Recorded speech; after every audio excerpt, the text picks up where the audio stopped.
1 in 3 adults over 60 is taking a medication right now that's silently weakening their heart, not strengthening it, weakening it. And here's what terrifies me most.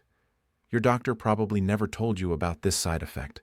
I'm talking about common drugs, medications sitting in your bathroom cabinet right now, pills you've been told are safe, pills you take every single morning without a second thought. But after 60, your heart doesn't process these medications the same way it did at 40 or 50.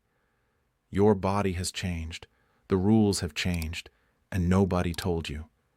Stay with me until the end, because the number one medication on this list is so widespread that almost 40% of adults over 65 take it regularly. A massive study following over 100,000 patients found it increases heart failure risk by up to 42% in older adults. 42%. That's nearly half. And yet, doctors hand it out like candy. I'm Dr. Daniel Grant, a physician specialized in senior health with over 2 decades of experience. I've treated thousands of men and women over 60, and I've watched too many develop heart problems that could have been prevented. Heart problems that started not from bad genetics or bad luck, but from medications they trusted. What I'm about to share will challenge everything you've been told, but I've seen it patient after patient, case after case, and I refuse to stay silent any longer. Before we continue, hit that like button right now if this information seems valuable. And I'm curious, are you currently taking any medications for pain, heartburn, or depression? Type YES in the comments below. Now let me explain what's happening. After 60, your heart undergoes significant changes. Your cardiac muscle becomes less flexible. Your blood vessels lose elasticity. This is normal aging. But here's what matters.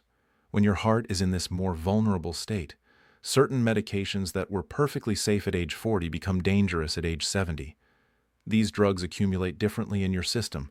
Your kidneys and liver work at only 60 to 70% of their previous capacity after age 65. That means medications stay in your bloodstream longer. They reach higher concentrations. They have more time to damage delicate cardiac tissue. The consequences? Heart failure, arrhythmias, sudden cardiac events. And in most cases, the connection to medication is never made because the damage happens slowly, invisibly, over months or years.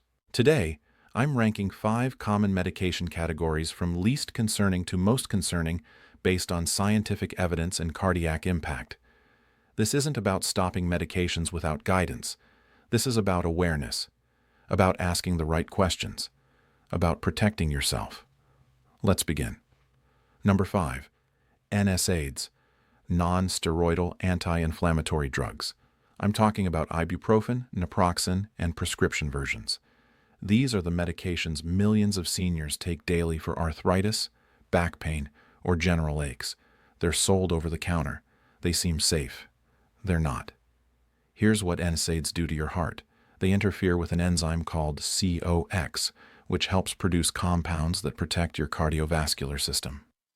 When you block COX day after day, you increase your risk of blood clots, raise your blood pressure, and cause fluid retention that strains your heart. A landmark study published in the European Heart Journal analyzed data from over 10 million people. The researchers found that even short-term use of NSAIDs was associated with a 20 to 50% increased risk of heart attack. But most seniors don't take them short-term. They take them every single day for months or years. They think, it's just ibuprofen. I can buy it at the grocery store.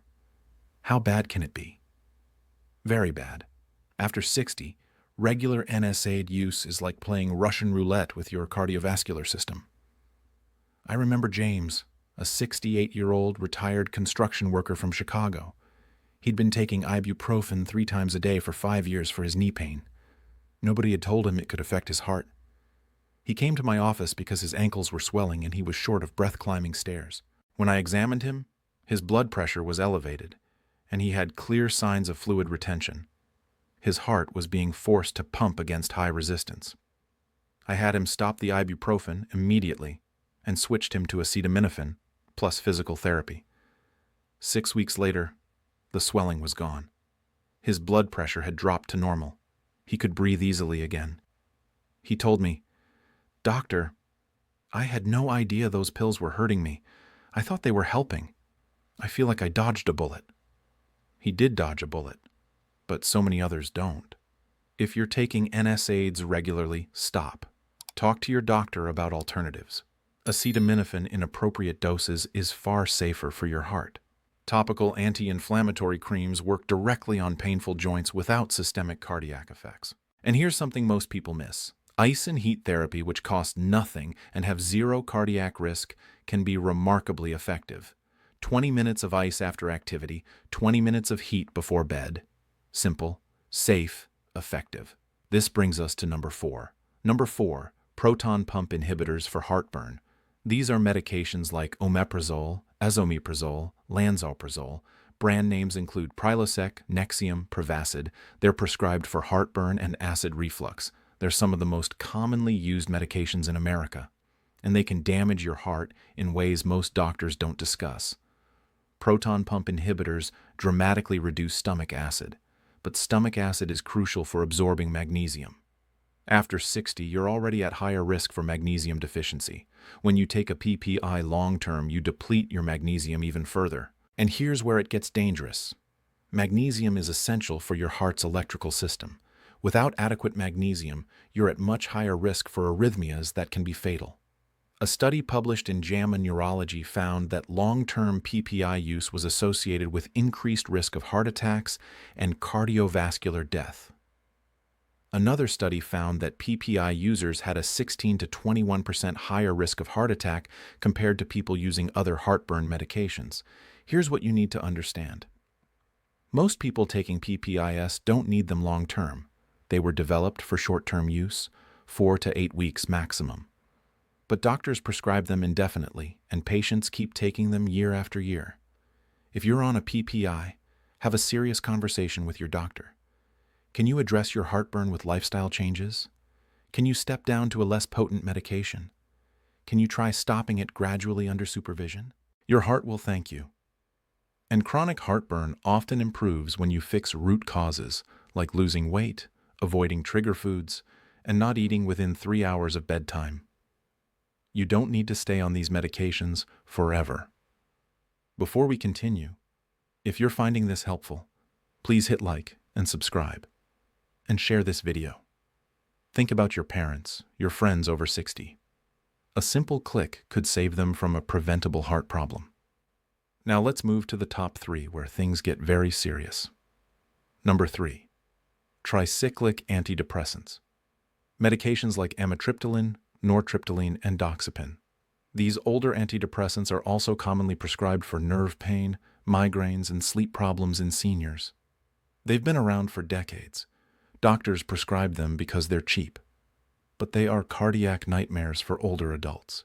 Tricyclic antidepressants affect your heart's electrical conduction system. They can slow down the signals that tell your heart when to beat. They prolong something called the QT interval. When your QT interval is prolonged, you're at serious risk for a lethal arrhythmia that can cause sudden cardiac death. A comprehensive review found that tricyclic antidepressants were associated with increased risk of sudden cardiac death, especially in older adults and those with pre-existing heart conditions. Many seniors are on multiple medications. When you combine a tricyclic with other drugs that also affect the QT interval, like certain antibiotics or antifungals, the risk multiplies dramatically. If you're taking a tricyclic antidepressant, especially if you've been on it for years, you need to have this conversation with your doctor now. Not next month. Now.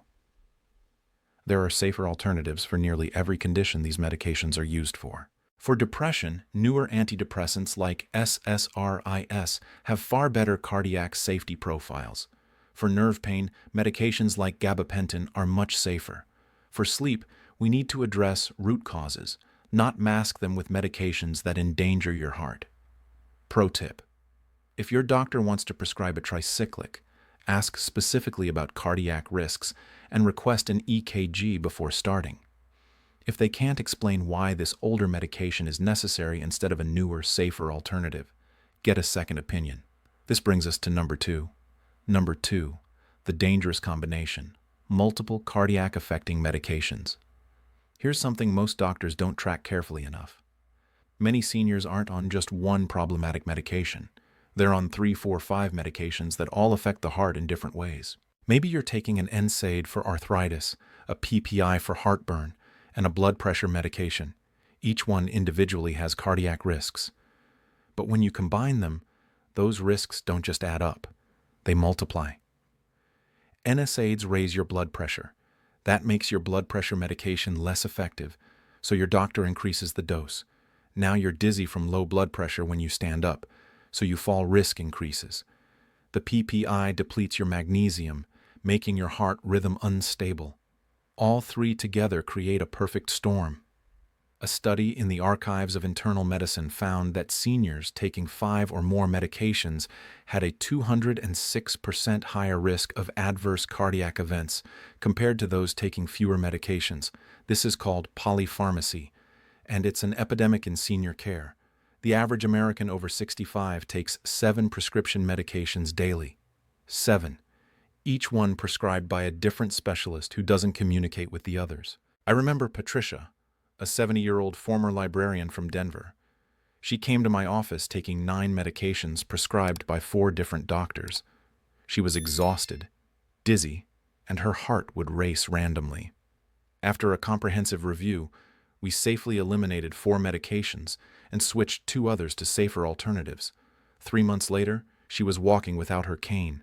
Her energy was back. Her mind was sharper. She told me, tears streaming, "Doctor, I thought this was just what getting old meant. Being tired, being confused, having my heart race.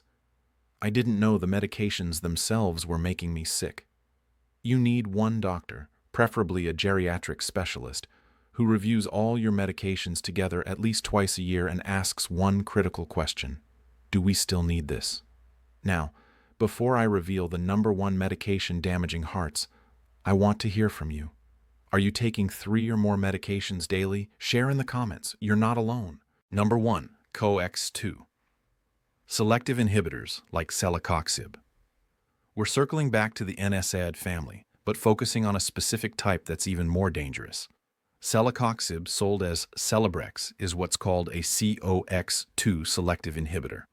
It was marketed as a safer alternative to traditional NSAIDs because it causes less stomach irritation. But here's the truth. While it's easier on your stomach, it's worse for your heart. Much worse.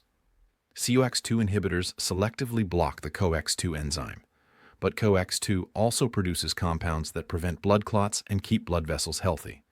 When you block only COX-2, you tip the balance toward clot formation.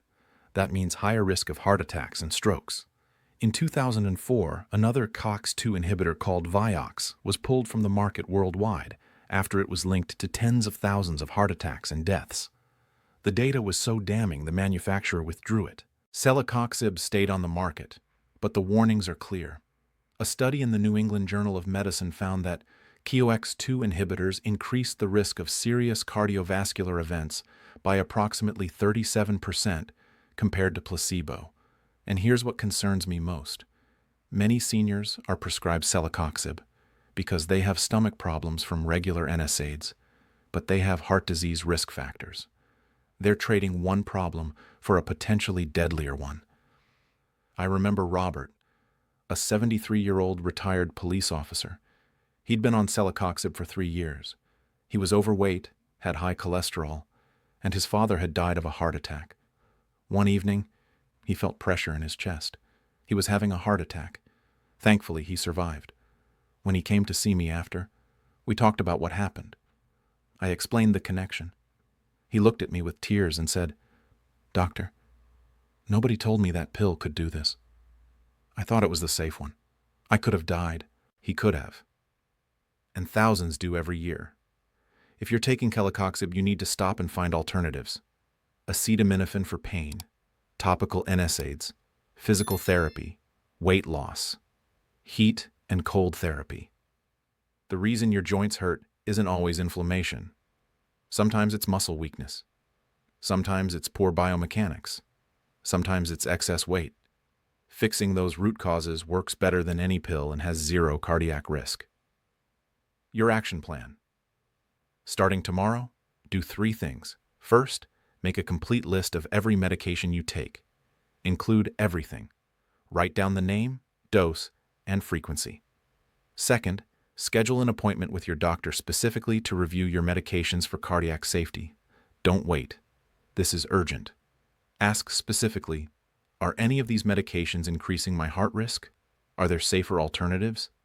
If your doctor dismisses your concerns without explaining why, get a second opinion. Third, start reading labels on over-the-counter medications. Look for NSAIDs and other drugs we discussed. Ask the pharmacist for safer alternatives. Don't make these critical errors. Don't stop prescription medications abruptly without supervision. Don't assume over-the-counter means safe. Don't accept you'll be on this forever without questioning it. Within 1 week of eliminating cardiac-damaging medications under supervision, you'll notice more stable energy. Within 4 weeks, your blood pressure will stabilize. Within 3 months, your cardiovascular risk will decrease measurably. My final message. We've covered 5 medication categories that can damage your heart after 60. NSAIDs, proton pump inhibitors, tricyclic antidepressants, dangerous combinations, and COX-2 inhibitors. My message isn't panic, it's empowerment. Now you have information, power to ask the right questions, power to advocate for safer alternatives, power to protect your heart. Here's my challenge. Within the next 7 days, schedule that medication review. Take your list. Ask about cardiac risks. Request alternatives. Your heart has carried you faithfully for 60, 70, 80 years or more. It deserves protection from unnecessary damage. Aging doesn't take away your body's resilience. It simply requires you to be smarter about what you put into it. If you found this helpful, hit that like button. Subscribe for more real health solutions designed for adults over 60. Share this with someone who might be taking these medications. You might just save their life.